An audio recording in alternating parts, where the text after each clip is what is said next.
오늘 우리가 읽은 본문 말씀을 가지고 하나가 되게 하기 위하여라는 제목으로 함께 말씀을 나누고자 합니다. 오늘 본문 말씀은 이 예수님께서 죽은 나사로를 다시 살리신 이 사건이 어떤 결과를 가지고 왔는지 사실 리포트하는 내용이 담겨져 있습니다. 하나님께서 이 죽은 나사로를 살리시고 그 이후에 어떤 일이 벌어졌는가, 그 결과에 대해서 이야기하고 있는데 두 가지 그 결과에 대해서 오늘 본문은 이야기하고 있습니다. 먼저 첫 번째 결과에 대해서 45절에 이렇게 기록하고 있습니다. 45절 말씀 같이 봉독합니다. 시작. 마리아에게 와서 예수께서 하신 일을 본 많은 유대인들이 그를 믿었으나. 아멘. 방금 봉독한 구절에서 알 수 있듯이 예수님이 죽은 나사로를 살리신 사건을 통해서 어떻게 되었다고요? 많은 사람이 예수님을 그리스도로 믿게 되었습니다. 예수님께서 죽은 나사로가 병들어 죽게 되었다라는 소식을 처음 접했을 때 이 사건이 왜 일어났는지, 왜 나사로가 병들었는지에 대해서 말씀해 주셨습니다. 4절과 42절에서 이렇게 기록하고 있는데 먼저 4절 말씀 같이 한번 찾아서 봉독합니다. 11장 4절입니다. 시작. 예수께서 들으시고 이르시되 이 병은 죽을 병이 아니라 하나님의 영광을 위함이요 하나님의 아들이 이로 말미암아 영광을 받게 하려 함이라 하시더라. 아멘. 그 다음 42절입니다. 같이 봉독합니다. 시작. 항상 내 말을 들으시는 줄을 내가 알았나이다. 그러나 이 말씀하옵는 것은 둘러선 무리를 위함이니 곧 아버지께서 나를 보내신 것을 그들로 믿게 하려 함이니이다. 아멘. 예수님은 나사로가 병들어 죽게 되었지만 다시 살아날 것을 말씀하셨습니다. 하나님이 왜 이렇게 역사하셨는가? 그것은 그 사건을 통하여서 하나님의 영광을 나타낼 뿐만 아니라 하나님이 보내신 독생자 예수 그리스도를 사람들이 믿게 하기 위함이다라고 말씀하셨습니다. 예수님은 이미 하나님이 이렇게 역사하실 것을 알고 계셨기 때문에 나사로가 병들었다는 소식을 들었을 때나 아니면 베다니에 도착해서 이미 나사로가 죽은 사실을 알았음에도 불구하고 예수님은 크게 동요되지 않았습니다. 오히려 하나님은 하나님이 계획하신 대로 지금 이루고 계시는구나, 하나님이 역사하고 계시는구나 라는 그 사실을 알고 믿고 하나님 앞에 기도하셨습니다. 45절은 이렇게 하나님이 목적하신 대로 계획하신 대로 이루신 것을 리포트하면서 그 결과가 어떻게 나타나는가? 많은 유대인들이 예수를 그리스도로 믿게 되었다라고 기록하고 있습니다. 이 사실은 굉장히 대단하고 놀라운 사건입니다. 왜냐하면 그 자리에 예수를 믿은 자들이 누구라고 45절에 기록하고 있죠? 45절에 보면 많은 유대인들이요. 유대인들 어떤 자들입니까? 유대인들이 예수를 거부하는 자들이었거든요. 왜냐하면 율법 때문에. 그 자리에 모였던 자들은요, 예수님을 따르는 자들이 아니었었어요. 그들이 그 자리에 모인 이유는 무엇입니까? 예수님의 말씀을 듣기 위함이 아니었습니다. 예수를 그리스도로 믿기 위함도 아니었습니다. 그들이 그 자리에 모인 이유는요, 죽은 나사로의 그 장례에 조문을 하고 그 유가족들을 위로하기 위하여서 모인 자들이었습니다. 물론 그들 중에는 예수님에 대한 이야기를 듣고 아니면 예수로부터 직접 말씀을 듣고 예수님이 행하신 일들을 보고 경험하면서 예수님에 대해서 관심을 가진 자들이 있었을지 모르겠습니다. 그러나 그들 중에 대다수는 예수를 믿기 위해서 모인 자들이 아니었다라는 사실이에요. 그런데 베다니에 모인 유대인들은요, 자신들이 목적하지 않고 자신들이 계획하지 않은 일들을 경험하게 됩니다. 그 일이 어떤 일입니까? 죽은 나사로가 다시 살아나는, 정말 상상조차 할 수 없는 일들을 경험하게 됩니다. 아무리 유대인이라고 할지라도 예수님이 행하신 일을 직접 보고 경험한 자들은요, 이게 하나님의 역사하심이다라고 믿을 수밖에 없는 상황이었던 거예요. 예수님이 그리스도다라는 사실을 이보다 얼마나 더 확실한 증거들을 통해서 믿게 될 수 있겠습니까? 그러니까 자신들이 생각해도 이건 하나님이 아니면 도저히 이룰 수 없는 일이야 라고 그들이 인정했기 때문에 그 자리에 있는 많은 유대인들이 예수님을 그리스도로 믿게 되었습니다.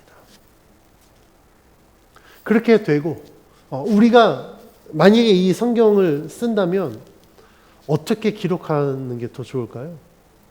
계속해서 해피엔딩의 이야기가 계속 연속되어져야 될 겁니다. 수많은 사람들이 예수를 믿었다. 그럼 그 다음에 우리가 기대하는 건 뭐겠습니까? 그들이 가서 예수를 증거하였더니 또 다른 사람이 예수를 믿고 또 다시 예수를 믿고 그래서 막 사도행전에 기록한 날마다 예수를 믿는 자들이 늘어났다라는 이런 해피엔딩이 기록되어야 맞을 것 같아요. 그런데 오늘 본문은요, 수많은 사람들이 예수를 믿고 어떻게 변화가 되어졌는지에 대한 기록보다 다른 결과에 대해서 더 집중하고 있습니다. 하나님의 뜻이 예수 그리스도를 통해 이루어졌습니다. 그리고 많은 사람이 예수 그리스도를 믿었습니다. 그러면 그로 인하여서 해피엔딩이 이루어져야 되는데 오늘 우리가 읽은 본문은 46절부터 뭔가 심상치 않은 내용으로 전개가 됩니다. 46절 말씀 같이 한번 읽어볼게요. 시작. 그 중에 어떤 자는 바리새인들에게 가서 예수께서 하신 일을 알리니라. 아멘.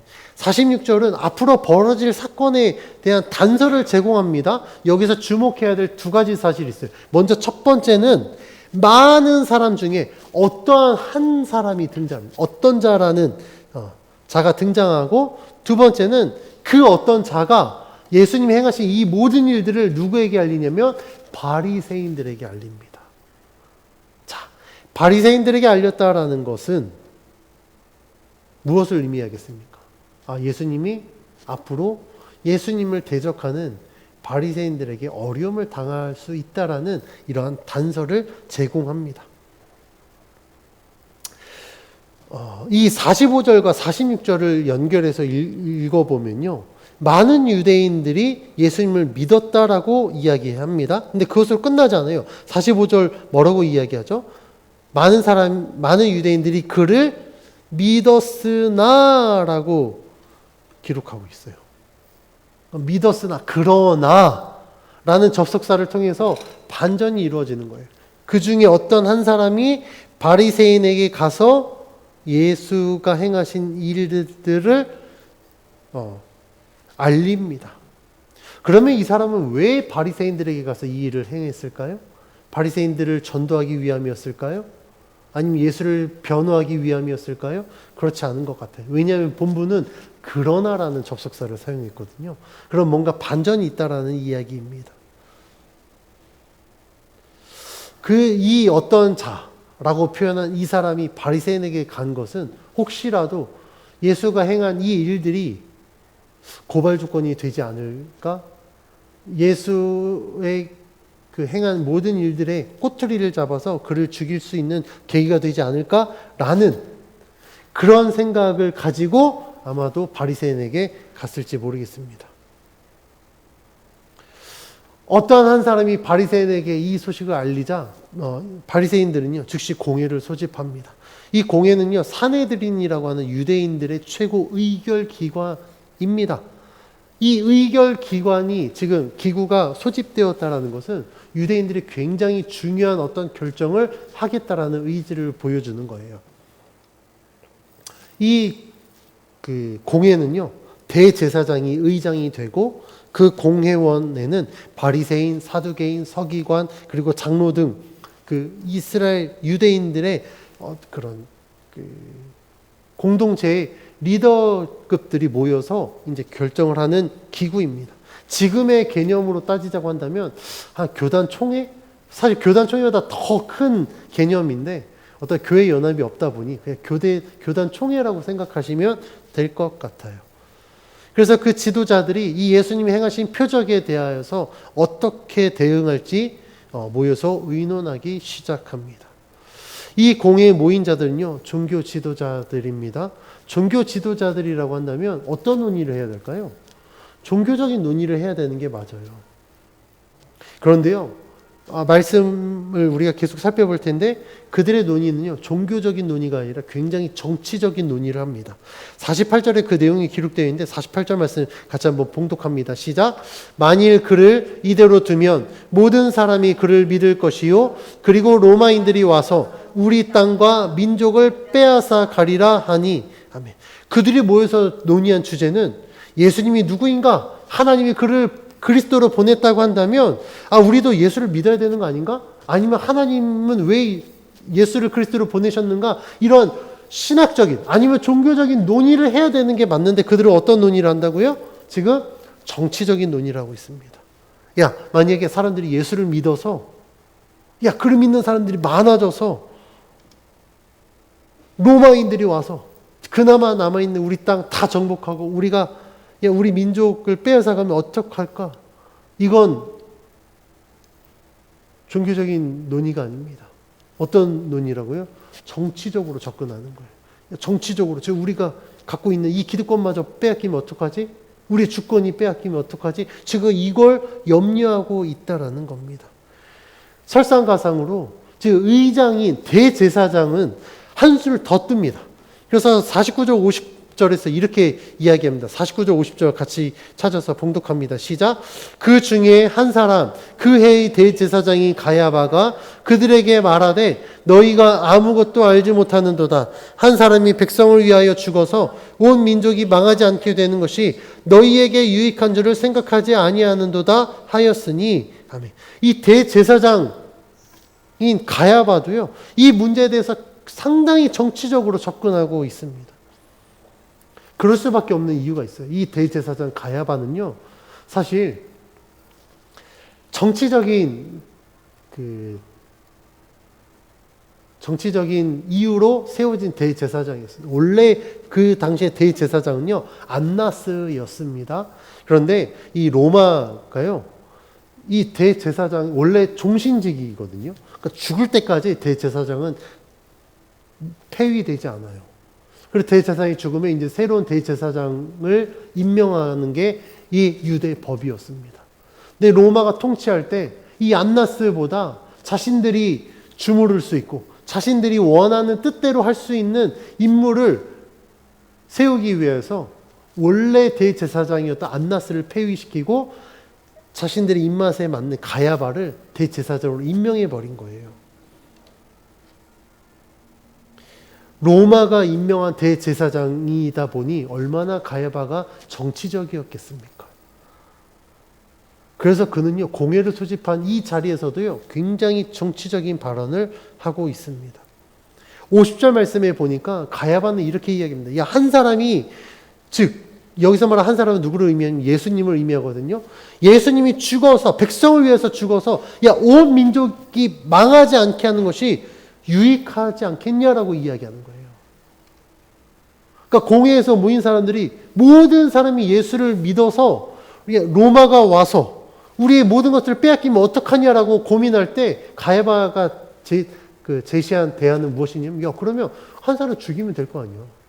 그러면 이런 사단이 안 일어나지 않겠냐라고 지금 이야기하고 있는 겁니다.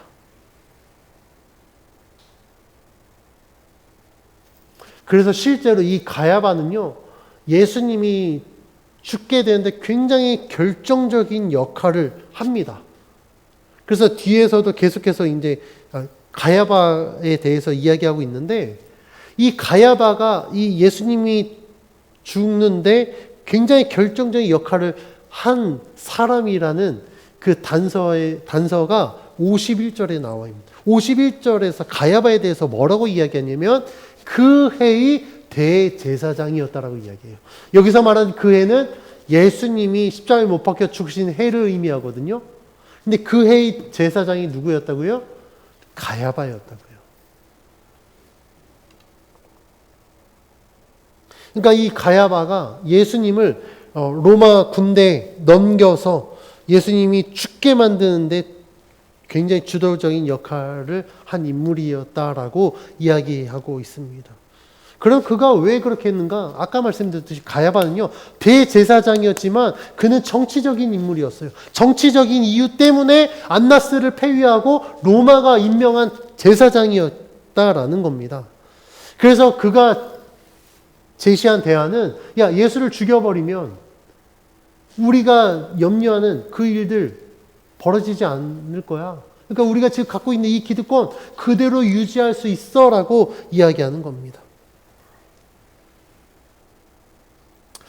저는 오늘 이 설교를 준비하면서 참 이 지금 상황이 지금 우리가 살고 있는 이 시대와 별반 다르지 않다라는 참 안타까운 마음을 갖고 있었습니다.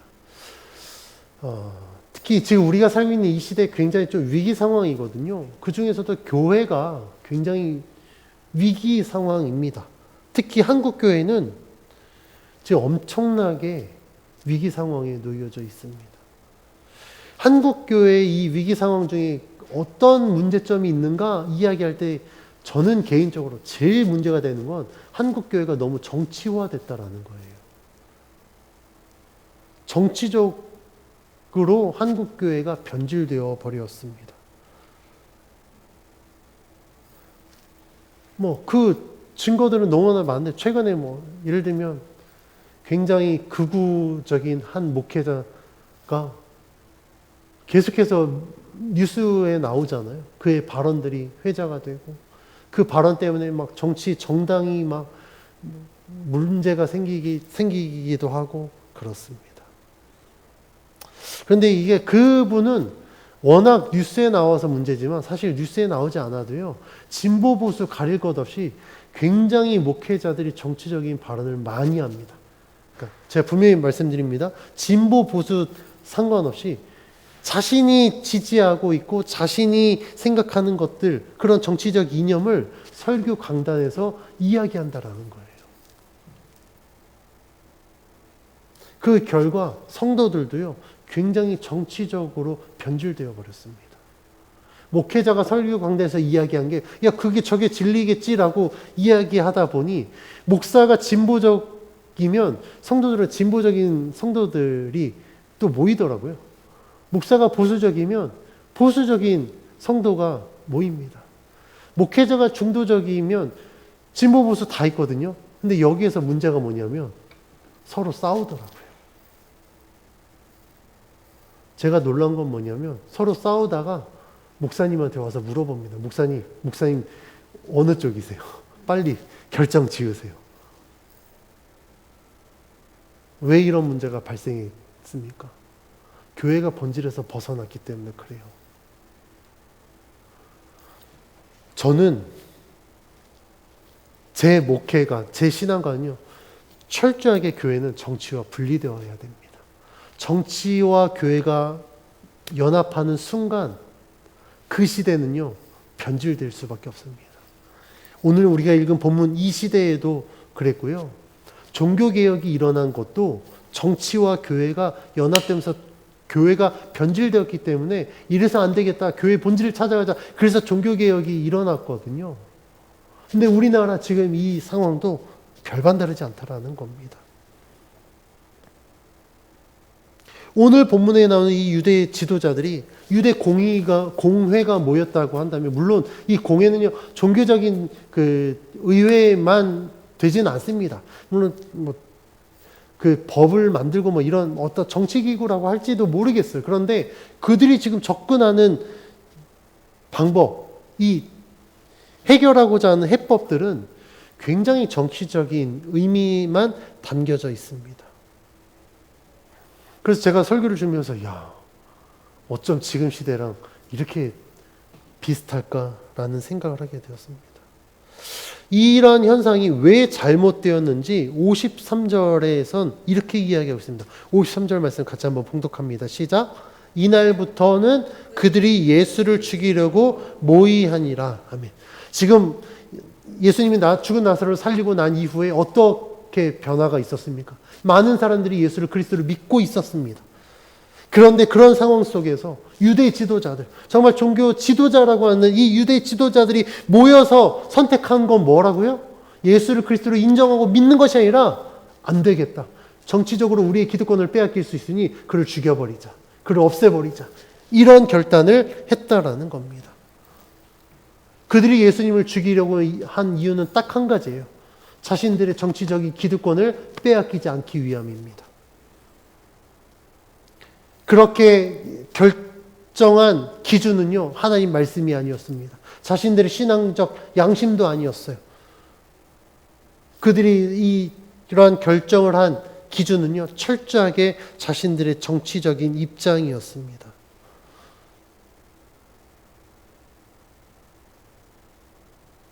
저는 오늘 이 말씀을 보면서 우리 목회자들이 정말 영적인 지도자들이 어떤 판단을 할 때 물론 다른 기준도 분명히 포함이 되겠지만 만약에 하나님 말씀이 절대적 기준이 아니라 그런 상대적 기준이 되어져 버리고 어떤 정치적인 아니면 세상적인 이런 기준들이 절대적 기준이 되어서 어떠한 일들을 판단한다면 굉장히 위험하겠다라는 생각을 하게 되었습니다. 여러분들 생각해 보십시오. 제가 만약에 설교강단에서 설교하는데 제 정치적인 기준으로 여러분들에게 이야기해요. 물론 저랑 같은 입장이라면 그거 역시 목사님이 하나님이 목사님 말씀을 통해서 내 신념을 다시 한번 확증시켜주구나 할지 모르겠어요. 그런데 만약에 저랑 반대되는 입장을 갖고 있는 분이라면 어떻겠습니까? 설교 듣는 게 굉장히 힘들지 않을까요? 어렵지 않겠습니까? 그래서 저는 이 목회자들이 정말 깨어있지 못하고 이런 정치적인 기준들로 세상적인 기준들이 판단의 기준이 되어서 하나님의 뜻과 반대되는 목회를 하고 있다면 참 부끄러운 상황입니다. 같은 목회자로서.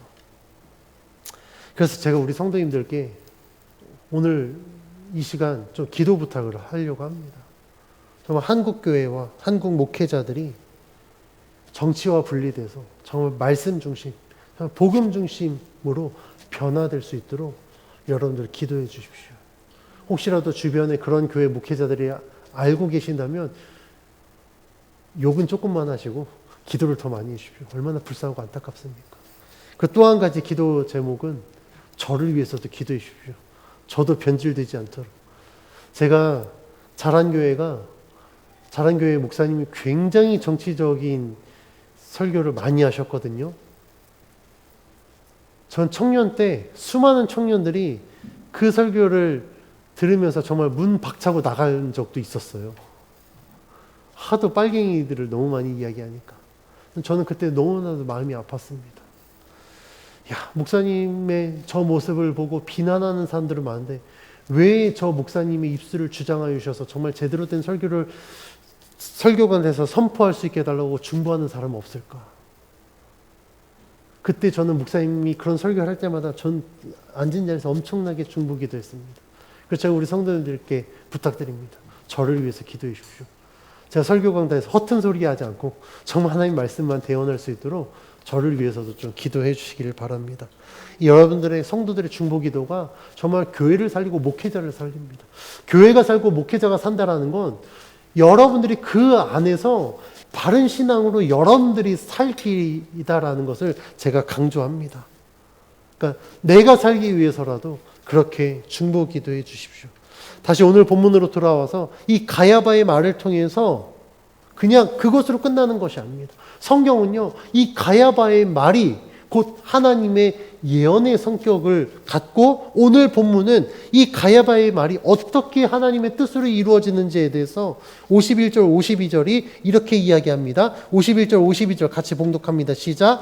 이 말은 스스로 함이 아니요 그 해의 대제사장이므로 예수께서 그 민족을 위하시고 또 그 민족만 위할 뿐만 아니라 흩어진 하나님의 자녀를 모아 하나가 되게 하기 위하여 죽으실 것을 미리 말함이러라. 아멘. 가야바의 말에 대해서 제가 뭐라고 이야기했죠? 그의 말은 굉장히 정치적인 견해에서 나온 말이다라고 이야기했습니다. 그의 해법은 정치적인 해법이다라고 말씀드렸어요. 그런데 51절은 뭐라고 이야기합니까? 이 말은 스스로 함이 아니래요. 그러니까 그의 그 말하는 의도는, 가야바의 의도는 정치적인 의도였습니다. 그런데 하나님은요, 그의 말을 정치적이 아니라 하나님의 뜻을 이루는 예언적 성격으로 바꿔버리셨다라는 거예요. 그래서 하나님은 그 말을 통해서 하나님이 어떻게 역사하실지에 대해서 말씀하고 있습니다. 그가, 가야바가 스스로 한 말이 아니라면, 그러면 이 말은 누가 한 말인가? 그것은 하나님이 가야바를 통해서 한 말씀입니다. 자, 이 가야바와 가야바가 내놓은 대안은 유대인들이 그들의 땅을 지키기 위하여서 한 사람을 죽여버리면 되지 않겠느냐라고 이야기했죠. 그런데 성경은요, 뭐라고 이야기합니까? 51절 말씀에 예수께서 그 민족을 위하시고, 물론 유대 민족을 위한 것 맞다. 그런데 52절은요, 그보다 더 놀라운 하나님의 이 구원 계획에 대해서 이야기합니다. 52절 다시 한번 봉독해 볼까요? 또 그 민족을 위할 뿐만 아니라 흩어진 하나님의 자녀를 모아 하나가 되게 하기 위하여 죽으실 것을 미리 말함이러라. 아멘. 가야바는 야 우리 민족, 야 우리만 지키자라고 이야기했지만 하나님은요 그렇지 않다라는 거예요. 그 민족만 위할 뿐만 아니라 누구도 하나님이 위하시냐면 흩어진 하나님의 자녀를 모시기 위함이다라고 이야기합니다. 그래서 여기서 말한 흩어진 민족은 누구를 의미할까요? 디아스포라 유대인들을 의미하는 게 아니에요. 여기서 말한 흩어진 하나님의 자녀들은요, 죄로 인하여서 하나님의 곁을 떠나 하나님의 법과 상관없이 살아가고 있는 구원받아야 될 수많은 유대인을 제외한 수많은 열방을 의미하는 겁니다. 그래서 52절은 그 하나님의 자녀를 모아서 어떻게 이야기하냐면 하나가 되게 하기 위하여서 예수님이 죽으실 것이다 라고 이야기하고 있습니다.